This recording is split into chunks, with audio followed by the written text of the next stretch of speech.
Assalamualaikum warahmatullahi wabarakatuh. Welcome back to my channel. Gimana kabar kalian guys? Semoga kalian selalu sehat dan diberikan kesuksesan dalam setiap hal yang kalian lakukan. Oke, di konten kali ini saya akan membuat video bagaimana caranya supaya kita itu bisa menjual produk lebih tinggi tetapi tetap laku keras. Wah, ini sangat menarik sekali guys. Kalau misalnya kalian seorang kanvas atau seorang freelance atau bahkan kalian seorang sales resmi sekalipun. Gini guys, kalau misalnya waktu itu saya pernah membuat video, judulnya adalah bagaimana cara menentukan harga jual freelance atau kanvas. Jadi kita kalau misalnya kanvas itu harganya nggak boleh asal-asalan, yaitu ada patokannya atau istilahnya ada HET, harga eceran tertinggi. Nah, freelance itu atau kanvas itu keuntungannya itu adalah dari selisih harga grosir dan harga retail. Misalnya seperti yang saya contohkan, kalau misalnya untuk selisih harga itu masing-masingnya produk itu beda. Misalnya kalau rokok itu biasanya kalau beli di grosir sama beli di sales motoris resmi itu selisihnya 2000. Itu bukan karena sales motorisnya itu naikin harga, itu enggak. Itu karena dari sistem distributornya emang seperti itu guys. Jadi harga itu ada beberapa macam. Ada harga SSO, grosir, retail, harga DS, dan masih ada beberapa jenis-jenis harga guys. Kalian bisa tonton video saya yang judulnya jenis-jenis harga. Oke, tapi saya nggak mau bahas itu. Yang ingin saya bahas adalah caranya menjual lebih tinggi. Emangnya bisa? Tentu saja bisa, tentu saja semuanya ada caranya. Yaitu yang pertama kita bisa menggunakan istilah bahasa Indonesianya itu majas perbandingan guys. Nah, misalnya kita itu datang ke sebuah toko atau ke warung, kita menawarkan produk. Nah, misalnya yang saya buat contoh apa ya, korek lah ya. Nah, misalnya korek ini, misalnya kalau misalnya ini korek merek G2000, ini KW nya korek tokai ya guys. Nah, ini kalau misalnya kalian belinya di grosir itu harganya 50.000, kalau misalnya di warung itu 52.000. Kalau saya jualnya 65.000 per pack. Kalau dibagi 50, satunya adalah 1.300. Nah, jadi warung dapat modal dari saya itu 1.300 guys. 1.300. Nah, kalau misalnya warung jualnya satunya 2.000 per piece, isinya 50 piece.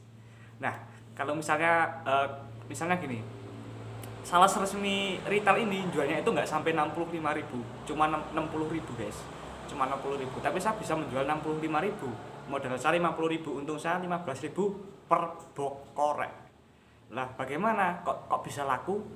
Apakah saya menggunakan jampi-jampi atau jimat lainnya? Tentu saja tidak guys, karena saya tidak suka lah ya dalam hal-hal bisnis seperti itu.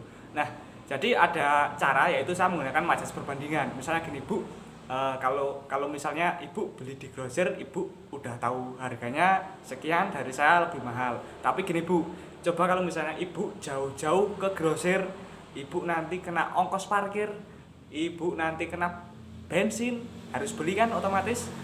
Terus Ibu harus nanggung resiko jalan, udah jalan rame, kalau misalnya ada apa-apa di jalan gimana. Nah, pokoknya kita harus pintar-pintar membuat yang namanya itu majas perbandingan, sehingga toko itu merasa senang membeli barang sama kita meskipun harganya itu mahal. Bisa dipahami ya guys ya, itu namanya majas perbandingan. Bu, kalau Ibu beli sama saya, kalau barangnya habis Ibu tinggal telepon saya datang. Ibu nggak perlu ongkos parkir, nggak perlu ngantri di grosir, nggak perlu keluarin uang buat beli bensin. Kecuali kalau misalnya Ibu belanjanya banyak, misalnya sama belanja barang-barang lainnya di toko Ibu, kayak rokok, kayak minuman saset dan lain sebagainya. Tapi kalau Ibu ke grosir jauh-jauh cuma buat beli korek satu pack, selisihnya cuma 5.000, ya mending sama saya Bu.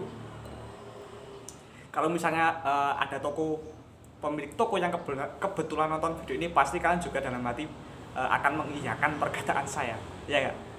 Nah, gini aja Bu, Ibu kalau misalnya habis tinggal WA saya datang, kayak gitu. Itu majas perbandingan. Terus yang kedua adalah kita menggunakan teknik, yaitu memberikan pelayanan dan nilai lebih. Ini guys, maksudnya itu seperti ini. Kalau misalnya kita nawarin barang, kita bisa menjual dengan harga yang lebih tinggi, otomatis ada sesuatu alasan kenapa pemilik toko itu mau beli walaupun harga kita tinggi.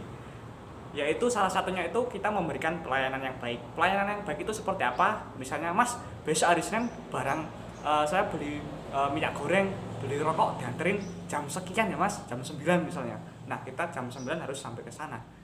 Itu contoh salah satu pelayanan, yaitu be on time atau tepat waktu.